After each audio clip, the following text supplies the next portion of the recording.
When thinking about AI in banking in general, I think from a customer perspective point of view, it boils down to how do we define banking? And I was thinking about this question. And if I think about my parents back home in India, the way they do their banking is they still walk into a branch every time they need to do even a really small activity, like changing an address, for example, or updating some details on the account. Whereas I have a little one, he was born 2.5 years ago. My bank told me that in order to open a bank account for him, I'm going to go to a branch physically. I still haven't opened a bank account for him. So it's a question of what expectations we have when we define the term banking. A lot of what our generation, especially in developed markets, currently thinks about as banking are some basic hygiene factors of what every bank is supposed to do by default.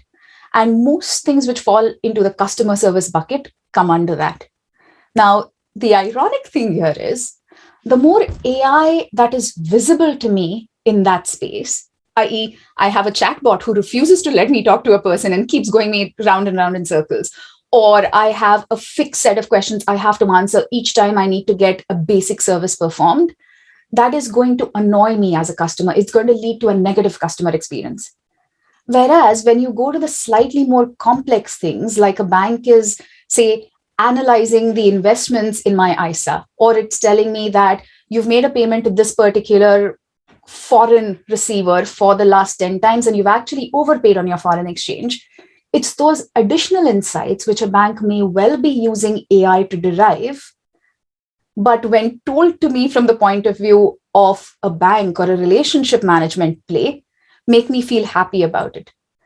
So it's hard to answer as a yes or no question of whether you want AI to do your banking for you or not as a customer. It's more a question of where is that AI used and what face do I see put in front of that AI, which determines whether or not customers want it now and what parts customers would want to see AI coming in or even not see AI coming in the future.